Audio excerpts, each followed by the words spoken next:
Assalamualaikum warahmatullahi wabarakatuh. Alhamdulillahirobbilalamin. Kajian Al-Qur'an Tafsir Robot Surat Al-Kahfi ayat 105-106.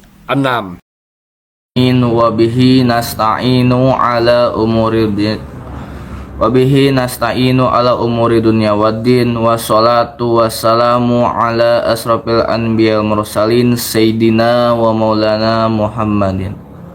Ashhadu an la ilaha illallah wa ashhadu anna Muhammadar Rasulullah. Allahumma sholli ala Sayyidina Muhammadin fatihi lima ughliqa wa khatimi lima sabaqa nasirul haq bil haq wal hadi ala siratikal mustaqim wa ala alihi haqqal qadrihi wa miqdaril adim.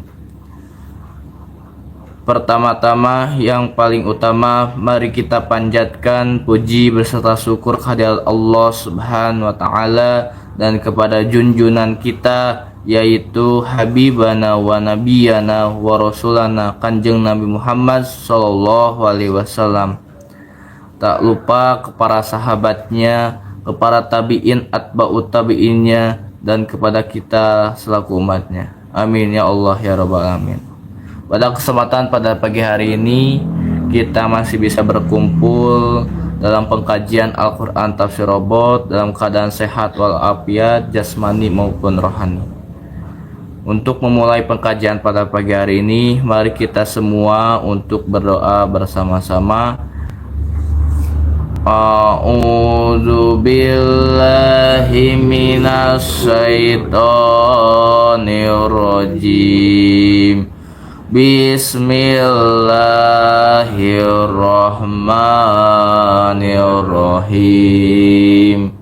Inni wajjahtu wajhiya lilladzi fataras samawati wal ardh hanifan musliman wa ma ana minal musyrikin.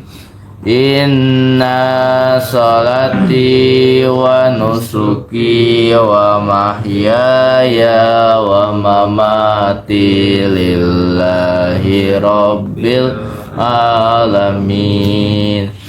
La syarika lahu wa bidzalika umirtu wa ana minal muslimin. Aku hanya berlindung kepada Allah dari godaan setan yang terkutuk dengan pertolongan Allah yang Maha Pemberi dan lagi Maha Penyayang. Aku hadapkan wajahku hanya kepada yang membuat langit dan bumi, dengan meninggalkan apa-apa yang tidak mengatasnamakan nama Allah. Ini salatku, ini pekerjaanku, ini hidupku, ini matiku hanya untuk Allah, pemelihara pengatur sekalian alam. Mudah-mudahan kami termasuk orang yang bersahadat. Qad aflahal mu'minun allazina hum fi salatihim khashi'un wallazina hum 'anil lagwi muridun wallazina hum lizzakati fa'ilun wallazina hum li furujihim hafizun illa ala azwajihim aw ma malakat aymanuhum fa innahum ghairu malumin. Faman ibtagha wara dzalika faulaika humul adun walladzina hum li amanatihim wa ahdihim ra'un, walladzina hum ala salawatihim yuhafizun, ulaika humul warisun alladzina yarisunal firdaus hum fiha khalidun.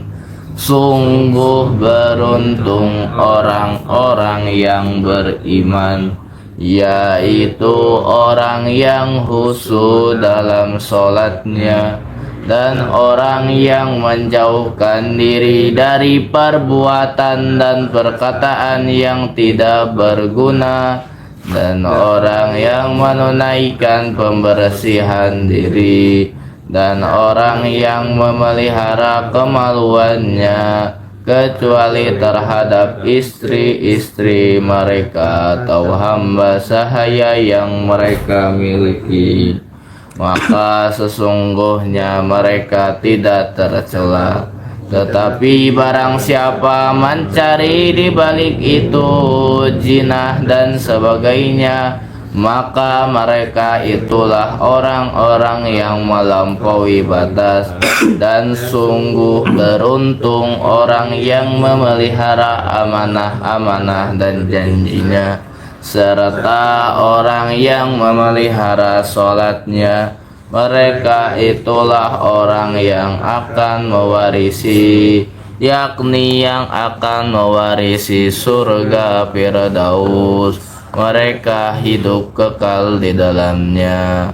Rabbi habli hukma wa alhiqni bisolihin waj'al li lisana sidqin fil akhirin waj'alni min warasati jannatin naim.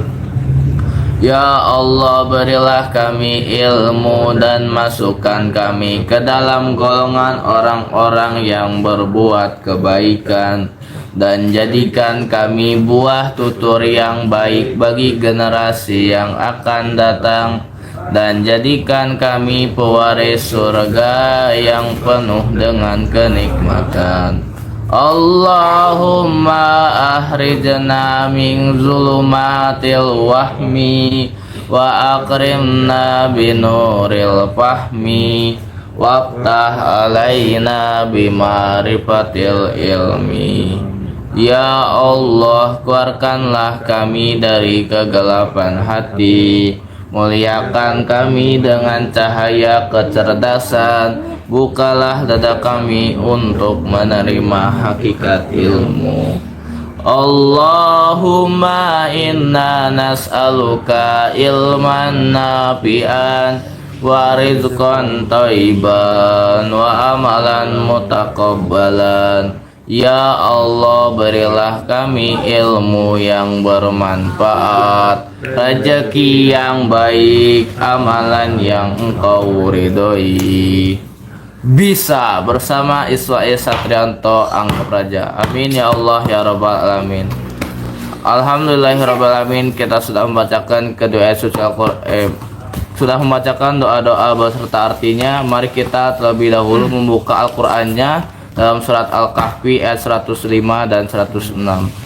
Wah sahabat Abis Malaika, selamat datang, selamat menyaksikan dan selamat mengikuti pengkajian Al-Qur'an Tafsir Robot dalam surat Al-Kahfi ayat 105 dan ayat 106. Jangan lupa untuk sahabat yang baru datang dan baru menyaksikan channel ini untuk mengklik subscribe-nya, mengklik jempolnya, dan men-share live streaming pada pengkajian Al-Qur'an Tafsir Robot. Mari kita buka terlebih dahulu Al-Qur'annya, surat Al-Kahfi ayat 105 dan 106. A'udzu billahi minasy syaithanir rajim.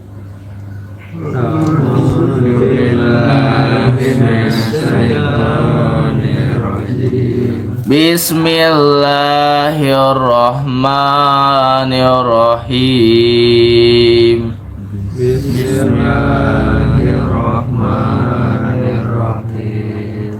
Ulaika allazina kafaru bi ayati rabbihim wa liqaihi fahabitat a'maluhum.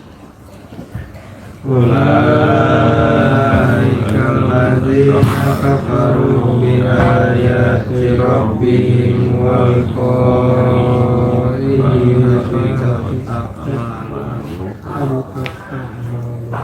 fahabitat a'maluhum fala nuqimu lahum yaumal qiyamati wazna. fahabitat a'maluhum fala nuqimu lahum yaumal qiyamati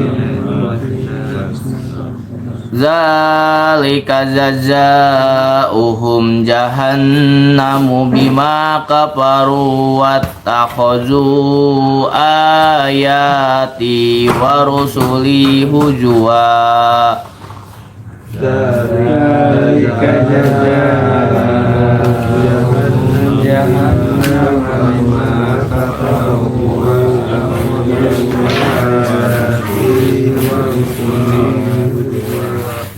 Sadaqallahul azim.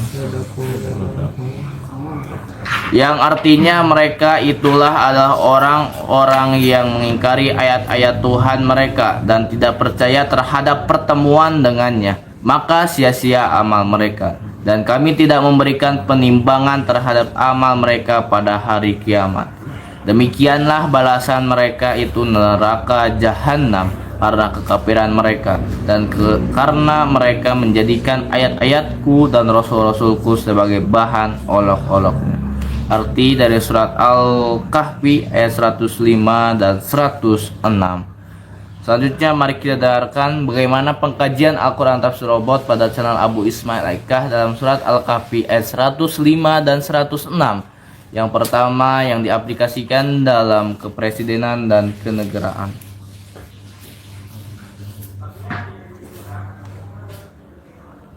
Tafsir surah Al-Kahfi ayat 105-106 secara aplikatif dalam kepresidenan dan kenegaraan memerlukan pendekatan multidimensi dari sisi teologis, etis, konstitusional, dan sosial politik. Mari kita telah dahulu teks ayatnya dan kemudian kita hubungkan dengan konteks pemerintahan dan negara. Teks ayat dan terjemahannya. Surah Al-Kahfi ayat 105-106. Dzalika jazaohum jahannamu bima kafaru wattakhadhu ayati wa rusuli huzwan.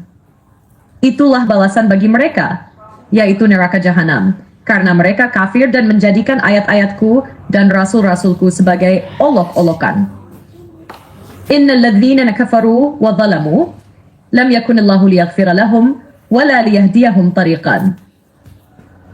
Sesungguhnya orang-orang yang kafir dan berbuat zalim, Allah tidak akan mengampuni mereka dan tidak pula menunjuki mereka kepada jalan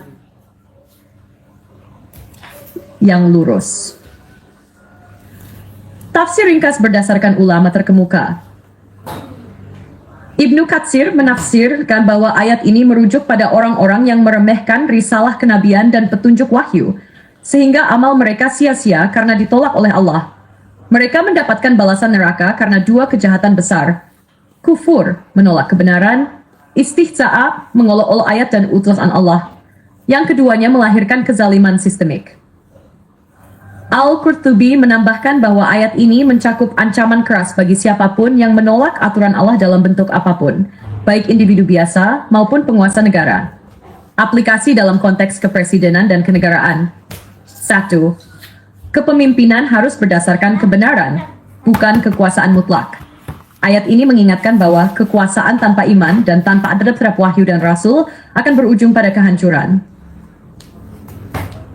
Seorang presiden atau kepala negara yang mempermainkan hukum Tuhan, menolak keadilan ilahiyah, mengolok-olok atau menafikan prinsip-prinsip kenabian dan agama, maka amal kepemimpinannya akan sia-sia secara hakiki, meskipun secara lahiriah berhasil. Ilmiah and Hadits. Nabi SAW bersabda, setiap kamu adalah pemimpin, dan setiap pemimpin akan dimintai pertanggungjawaban atas apa yang dipimpinnya.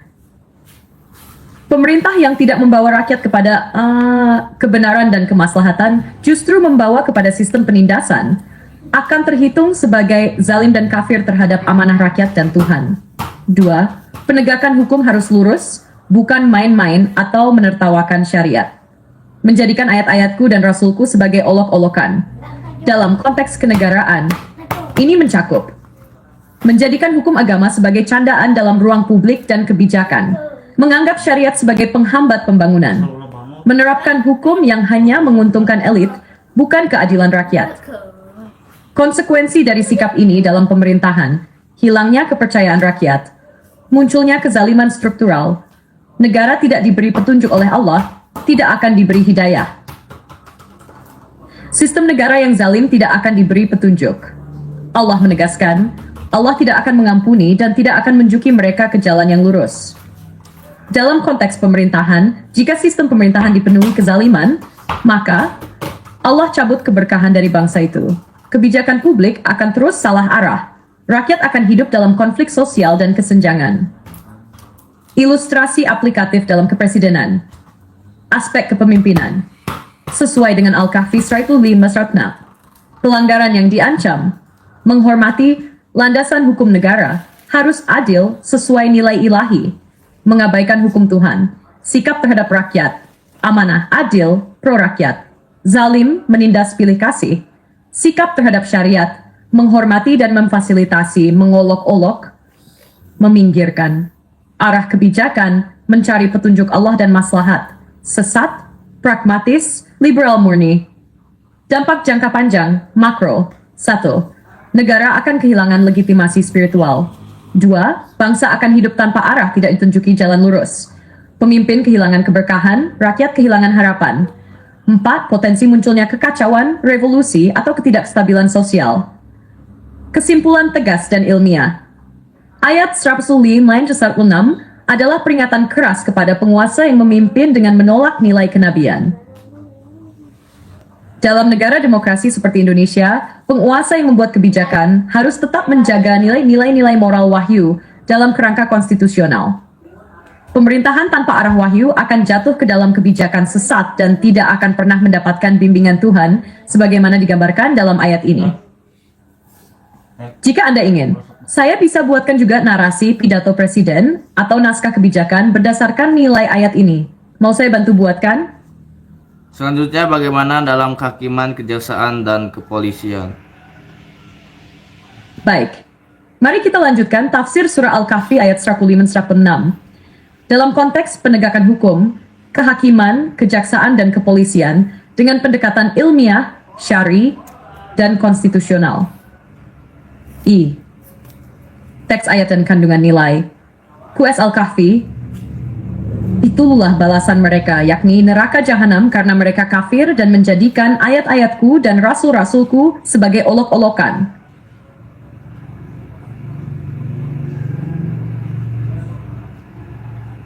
Sesungguhnya orang-orang yang kafir dan berbuat zalim, Allah tidak akan mengampuni mereka dan tidak pula menunjuki mereka ke jalan yang lurus. Landasan teologis untuk penegakan hukum. Makna mengolok-olok ayat Allah dan Rasul. Dalam konteks lembaga hukum, maknanya menjadikan keadilan hanya formalitas, bukan nilai luhur. Mengabaikan nilai wahyu dalam membangun hukum positif. Menggunakan hukum untuk membungkam yang benar dan melindungi yang zalim. Penerapan dalam kehakiman, kejaksaan, dan kepolisian. 1. Hakim sebagai wakil Tuhan dalam menegakkan keadilan. Nabi bersabda, hakim itu ada 3, 1 di surga dan 2 di neraka. Yang masuk surga adalah hakim yang tahu kebenaran dan memutuskan dengan itu. Yang 2 lainnya, tahu kebenaran tapi tidak menegakkannya, dan yang tidak tahu hukum, lalu menghukum. Penerapan. Hakim harus menjunjung nurani dan keilmuan, bukan tekanan politik atau uang. Hakim yang memutus perkara berdasarkan pesanan atau ketakutan, termasuk dalam ayat ini sebagai zalim. Konsekuensi dari QS Al-Kahfi 105-106. Putusan batil, amal sia-sia. Hakim zalim tidak akan ditunjuki jalan lurus, jalan keadilan. Keputusan mereka akan membuahkan kerusakan sosial. B. Kejaksaan umum. 2. Jaksa sebagai wakil kebenaran dalam proses penegakan hukum. Nabi bersabda, barang siapa menolong dalam satu kezaliman dengan menjadi saksi atau menjadi pendukungnya, maka ia akan datang pada hari kiamat dengan tulisan, ini adalah orang yang terputus dari rahmat Allah. Aplikasi dalam tugas kejaksaan tidak boleh menggunakan rekayasa dakwaan untuk menjerat musuh politik. Tidak boleh mengabaikan alat bukti kuat hanya karena pesanan dari atas. Harus mengacu pada kebenaran, bukan keuntungan jabatan. Kaitannya dengan ayat, jika jaksa menjadi alat kezaliman, dia telah mempermainkan ayat Allah tentang keadilan. Dakwaan zalim memusnahkan amal.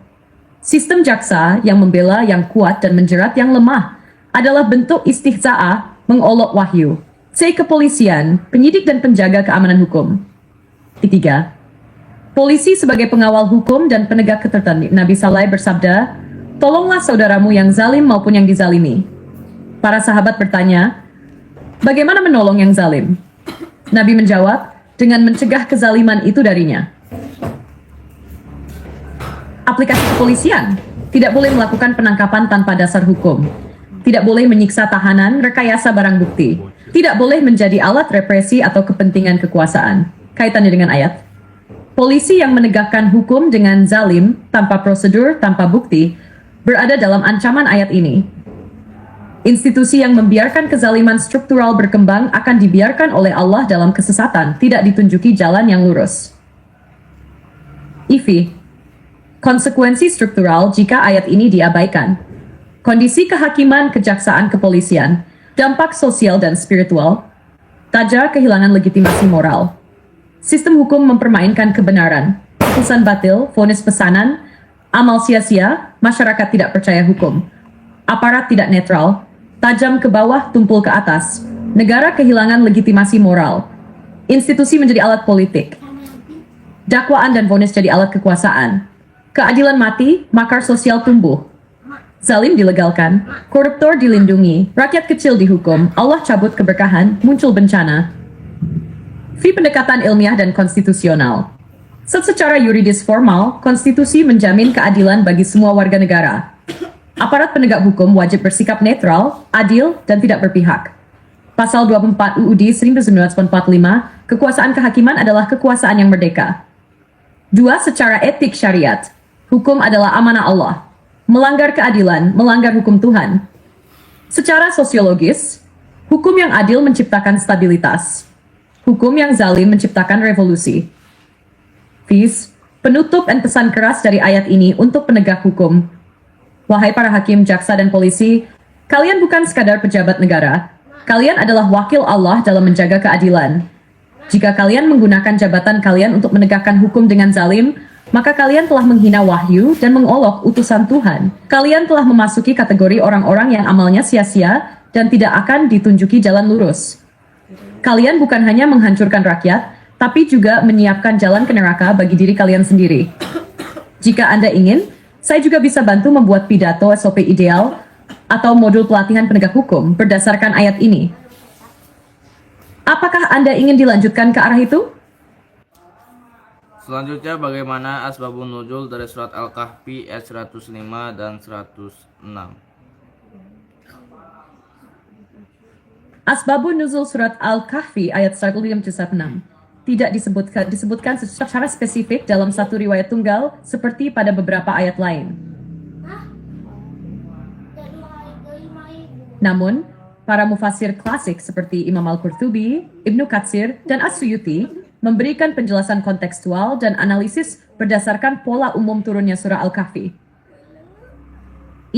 Itulah balasan mereka neraka jahanam karena mereka kafir dan menjadikan ayat-ayatku dan rasul-rasulku sebagai olok-olokan. Sesungguhnya orang-orang yang kafir dan berbuat zalim, Allah tidak akan mengampuni mereka dan tidak pula menunjuki mereka ke jalan yang lurus. Konteks makro turunnya surah Al-Kahfi. 1. Asbabun nuzul umum surah Al-Kahfi diriwayatkan dari Ibnu Ishaq dan dikuatkan oleh hadits-hadits syahih lainnya. Kaum Quraisy mengutus 2 orang, Uqbah bin Abi Mu'ith dan Al-Nadhr bin Al-Harits ke Yatsrib, Madinah untuk bertanya kepada ulama Yahudi mengenai Nabi Muhammad SAW. Para ulama Yahudi menyuruh mereka untuk menanyakan 3 hal. 1. Kisah sekelompok pemuda yang tidur di dalam gua. 2. Kisah seorang pengembara besar yang menjelajahi timur dan barat. 3. Ruh. Mereka menyarankan, jika dia Muhammad bisa menjawab, maka dia adalah nabi yang benar. Jika tidak, maka dia pembohong. Surah Al-Kahfi diturunkan secara keseluruhan menjawab 2 dari 3 pertanyaan. Asyabul Kahfi dan adapun soal ruh dijawab dalam surah Al-Isra ayat 45. Khususnya ayat 106, siapa yang dimaksud? Diriwayatkan oleh Mujahid dan Qatadah dalam tafsir At-Tabari dan Ibnu Katsir.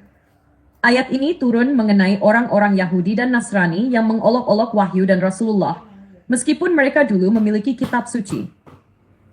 Mereka adalah ahli kitab yang menolak kebenaran risalah Nabi Muhammad SAW, meskipun mereka tahu tanda-tandanya. 2. Kaum kafir Quraisy yang memperolok Rasul dan ayat-ayat Allah, terutama ketika turun wahyu yang menjawab tantangan mereka. Afi, narasi hadits dan kisah tambahan.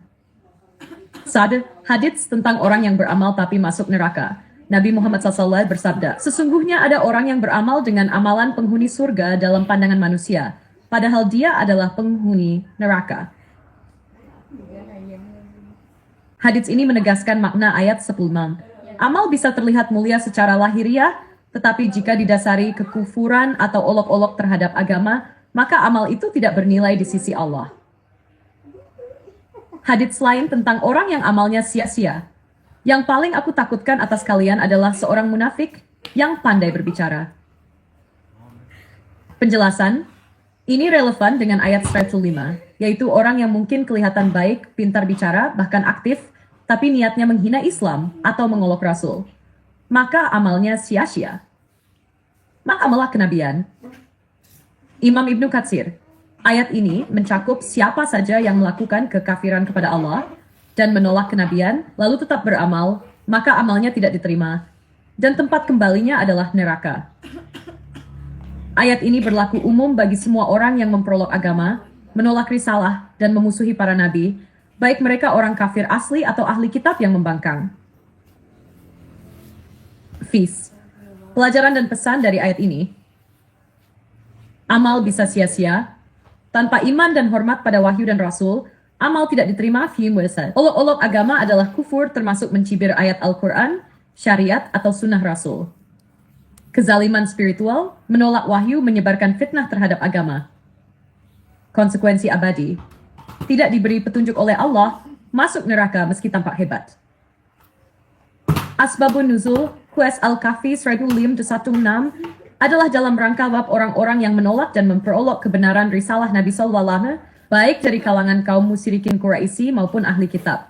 Meski mereka memiliki amal lahiriah, ibadah kebaikan sosial, dan sebagainya, namun karena dasar amalnya adalah penolakan terhadap Allah dan Rasulnya, maka amal mereka sia-sia.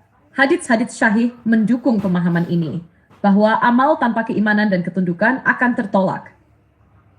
Ini adalah peringatan keras kepada siapa saja, terutama yang memiliki jabatan publik atau otoritas, agar tidak mempermainkan agama, karena konsekuensinya bukan hanya dunia, tapi akhirat. Jika Anda ingin, saya bisa lanjutkan cerita naratif atau dramatisasi peristiwa wahyu ini, agar lebih menyentuh emosi dan bisa dijadikan bahan kajian atau khutbah. Mau saya bantu buatkan?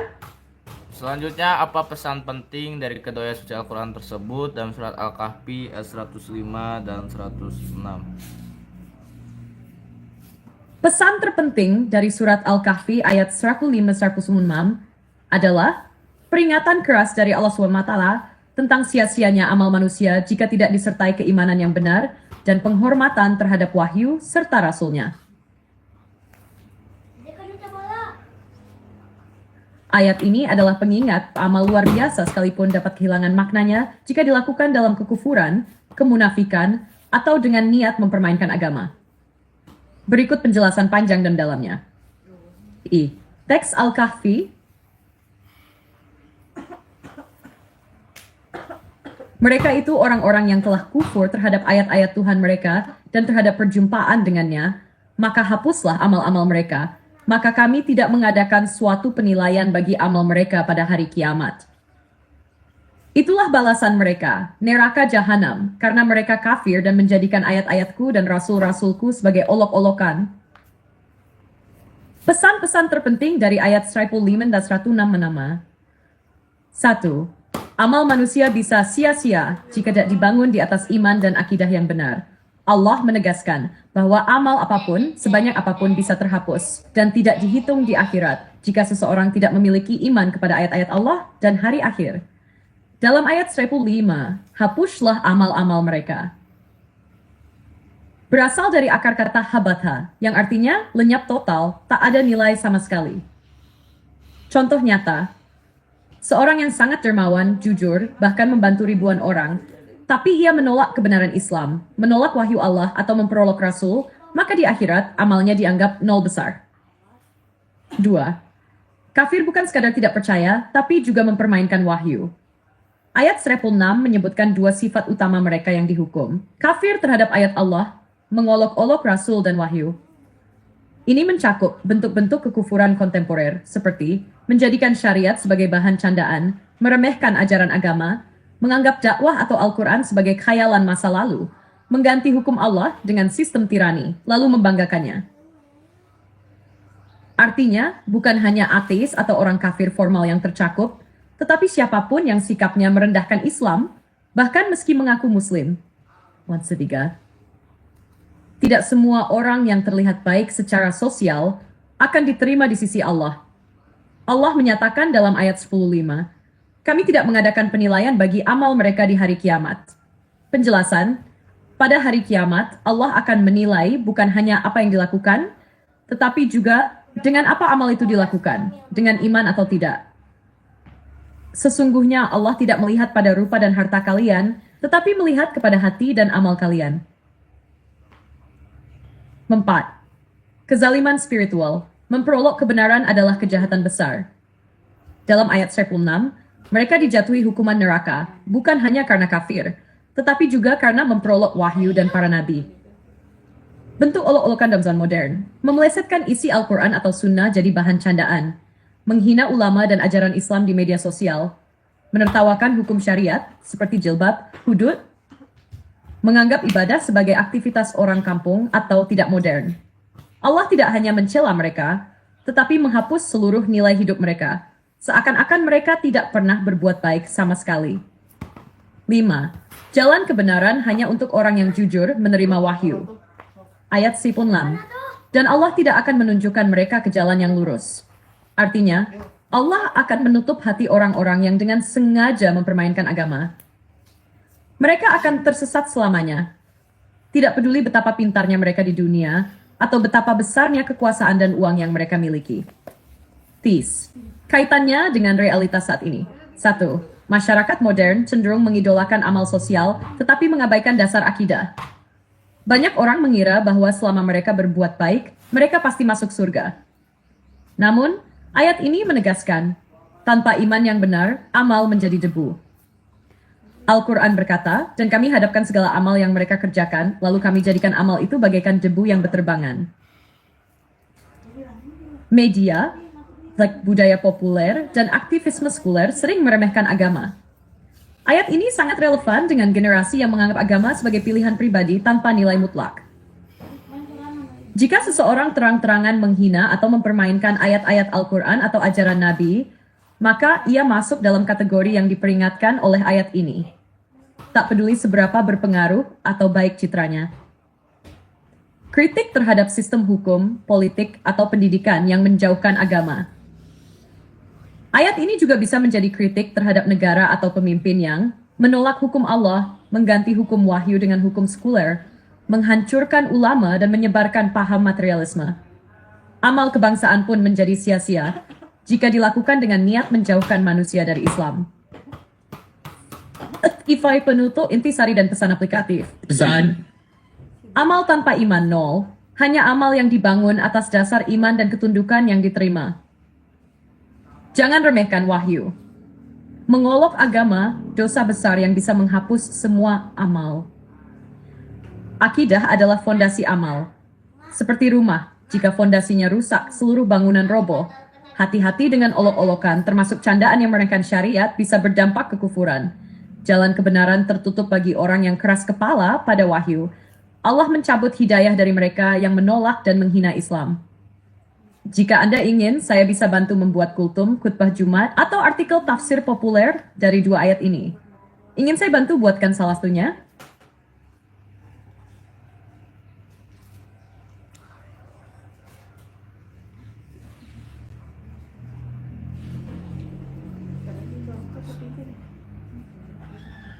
Selanjutnya, bagaimana dalam tafsir surat Al-Kahfi ayat 105 dan 106 yang diaplikasikan dalam kemahasiswaan?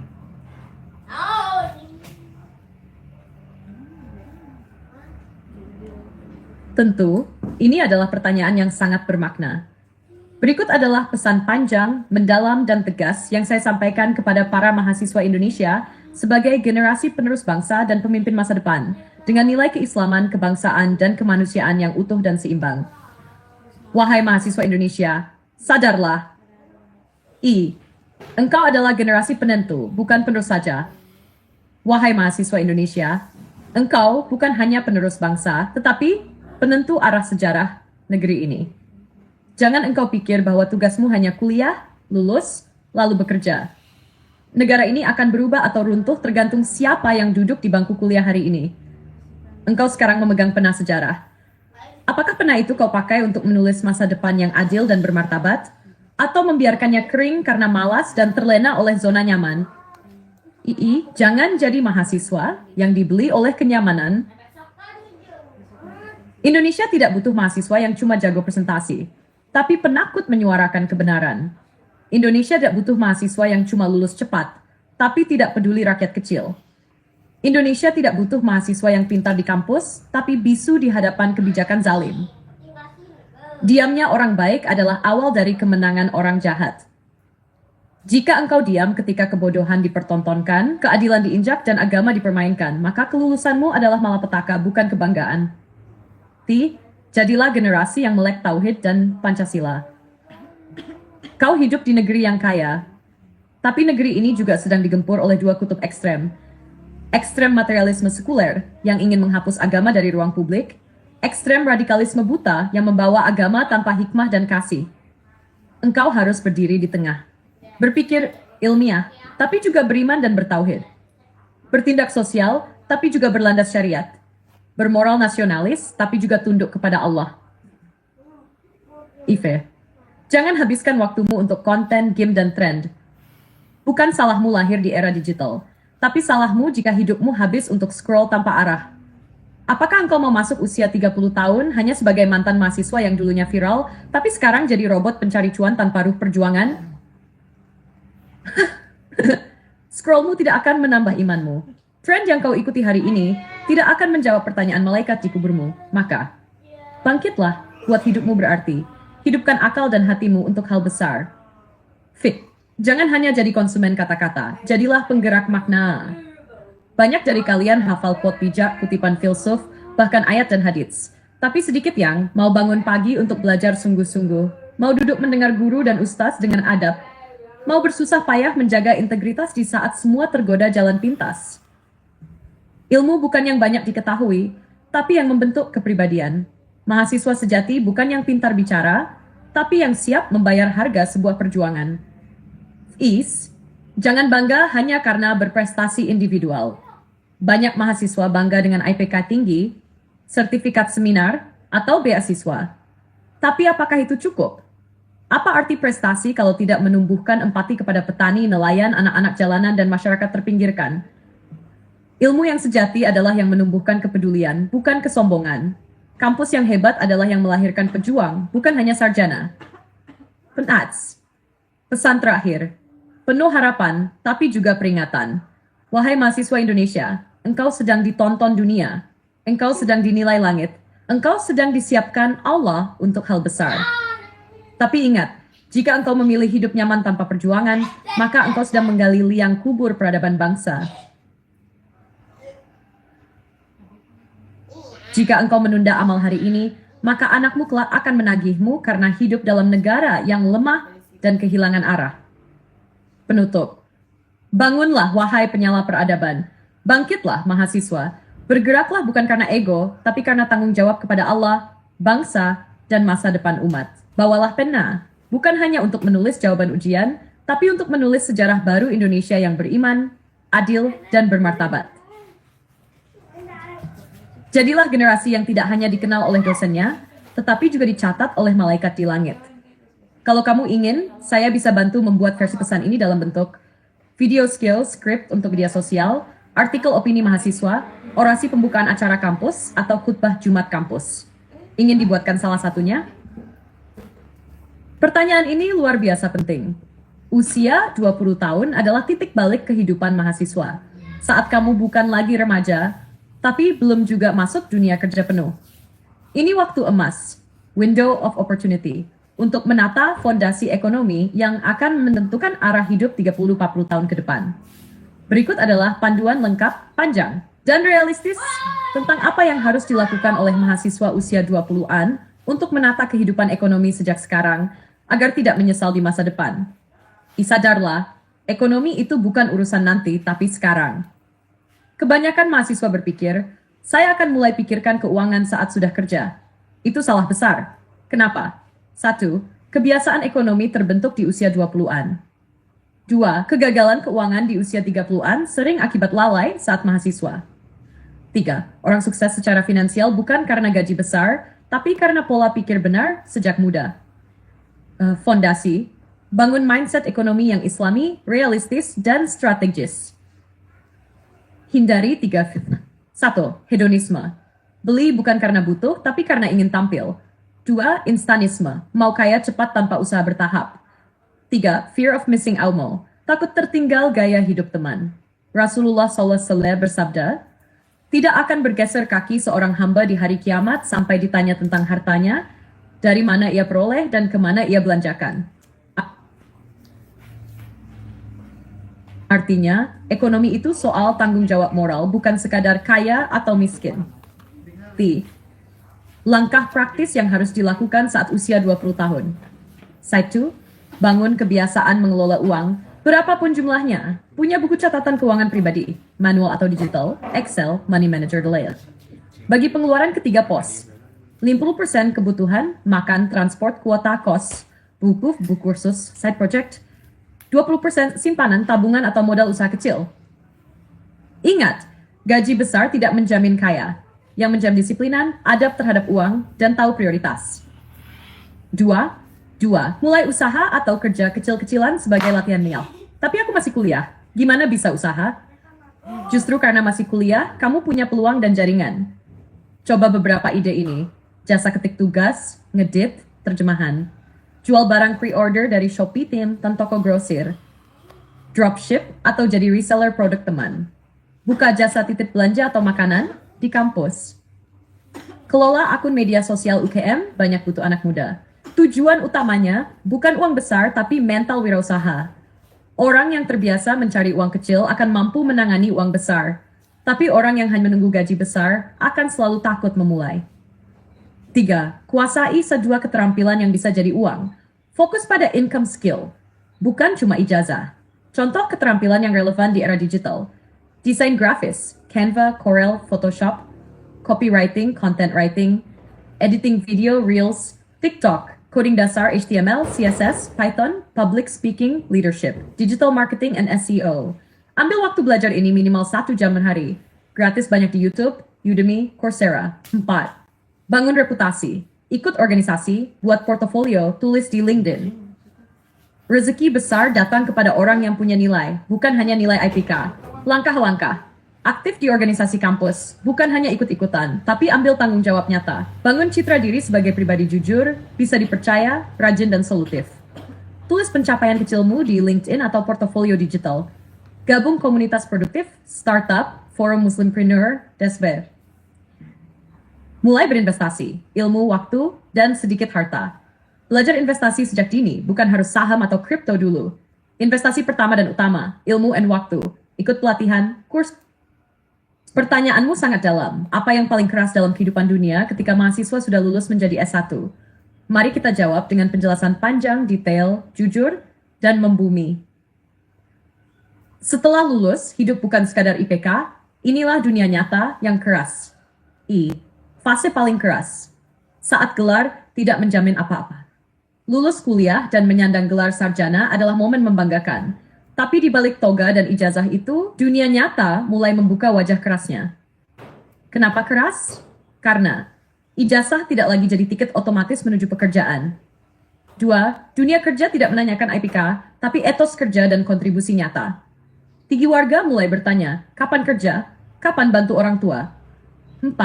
Tagihan hidup mulai nyata, makan, sewa, pulsa, transport, bukan lagi tanggungan orang tua. Dunia luar tidak peduli kamu cum laude atau tidak. Dunia hanya peduli apa kontribusimu, nilai tambahmu, dan karakter kerjamu. D. Tekanan emosional dan kesepian setelah lulus. Setelah lulus, banyak teman yang tadinya setiap hari bareng, kini mulai sibuk sendiri. Ada yang langsung kerja, ada yang lanjut S2, ada yang menikah.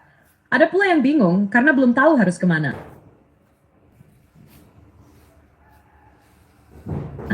Inilah fase paling sunyi. Fase di mana kamu terpaksa belajar berdiri sendiri. Fakta keras, banyak lulusan S1 merasa hilang arah. Selama 6-17 bulan, mulai mempertanyakan, apakah aku salah jurusan? Apakah aku gagal? Bahkan ada yang mulai merasa kecil, tertekan, dan depresi. Kenyataan pahit. Lulus S1 tidak otomatis jadi orang kaya. Lulus S1 bukan berarti langsung mapan. Yang terjadi seringkali justru fase belajar dari nol di dunia kerja. Fakta keras lainnya, gaji pertama seringkali 4 juta. Biaya hidup kota besar tinggi, kos, makan, transport, muncul dilema idealism versus realism. Mau kerja sesuai passion tapi gajinya kecil. Mau kerja yang gajinya besar tapi tidak sesuai hati. B. Kenyataan sosial dibanding lingkungan. Setelah lulus, kamu akan dibandingkan dengan teman yang lebih dulu sukses, ditanya terus oleh tetangga atau saudara. Udah punya pacar? Kapan nikah? Udah bisa bantu orang tua belum? Sakitnya di mana? Kalau kamu belum kerja atau baru dapat kerja kecil, kamu akan merasa minder. Padahal setiap orang punya waktu suksesnya sendiri. Realita kehidupan, semua tanggung jawab ada di pundak sendiri. Saat mahasiswa, kalau gagal masih ada dosen yang menasihati. Kalau tidak punya uang, masih bisa minta orang tua. Tapi setelah lulus, gagal, kamu sendiri yang tanggung. Bangkrut, tidak ada yang peduli. Lapar, tidak ada yang menanyakan, kecuali kamu berani meminta. Inilah yang membuat dunia nyata terasa sangat keras.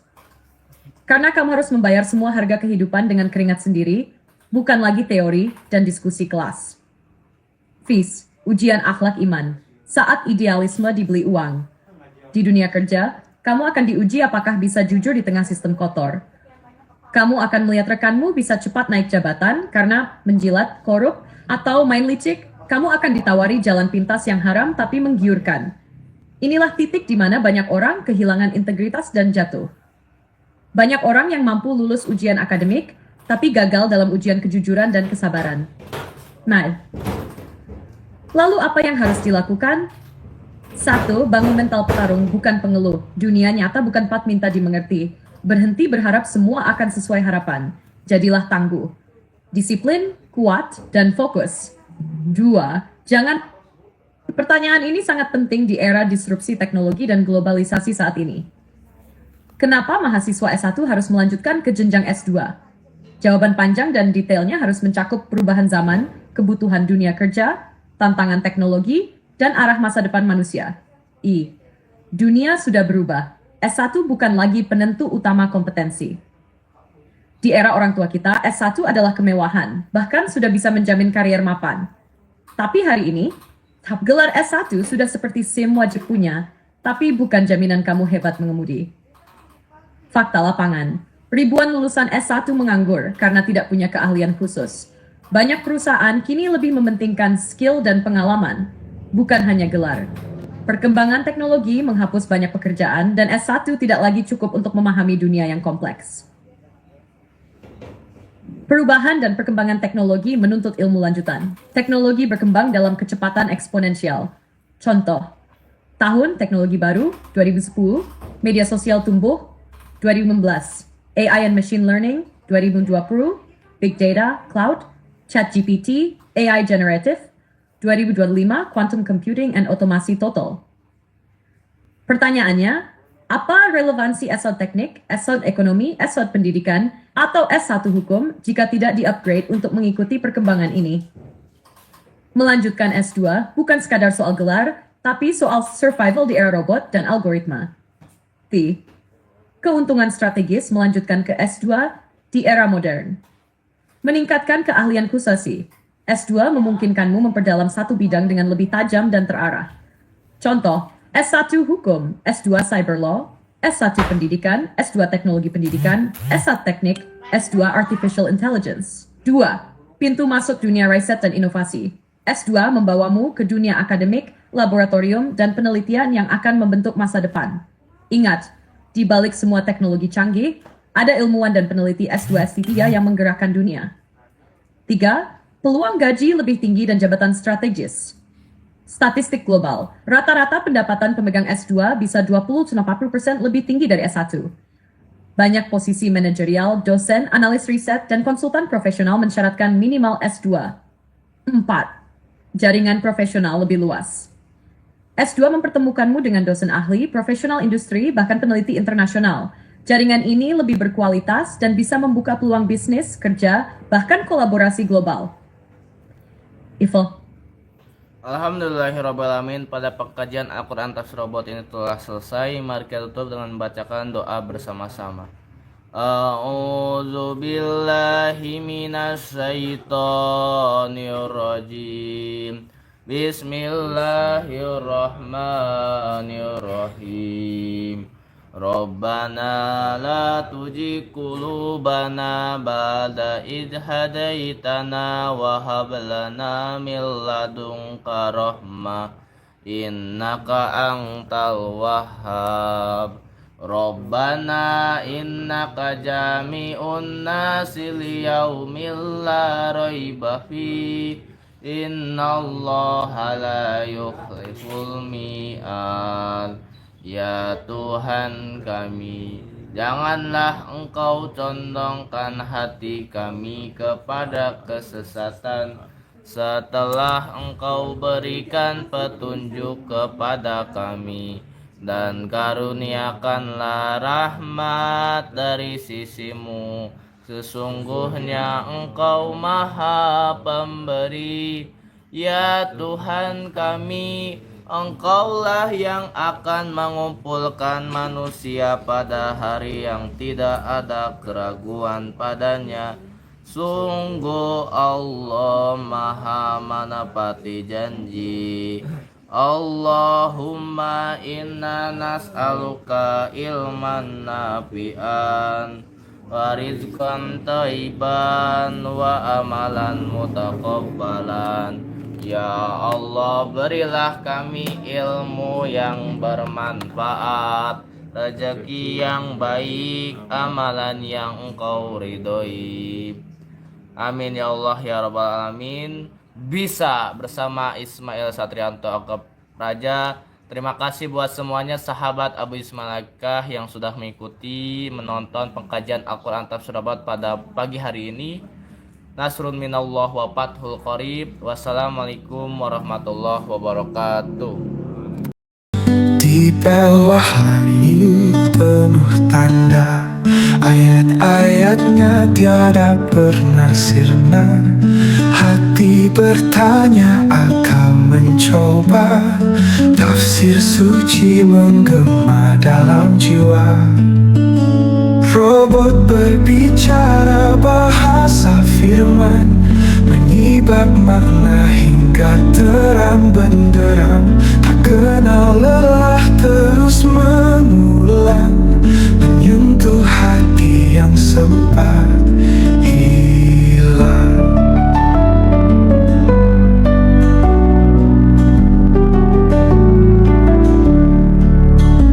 Tiap huruf membawa pesan, misteri waktu dalam keabadian. Hikmah tersembunyi tak terbandingkan, rahmatnya luas tiada batasan. Robot berbicara bahasa firman, menyibak makna hingga terang benderang. Tak kenal lelah terus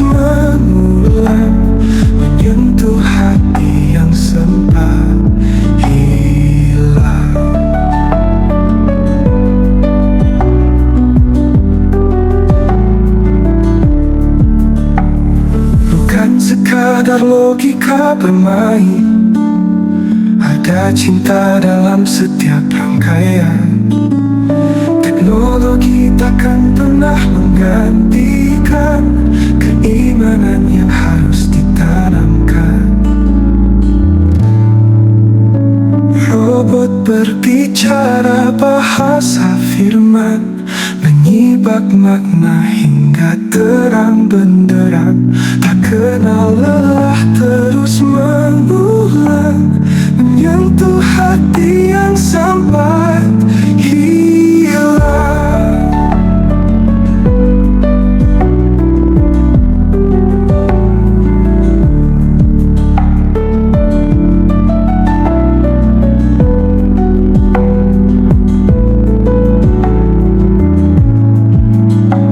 Bukan sekadar logika bermain, ada cinta dalam setiap rangkaian. Teknologi takkan pernah menggantikan keimanan yang harus ditanamkan. Robot berbicara bahasa firman, menyibak makna hingga terang benderang.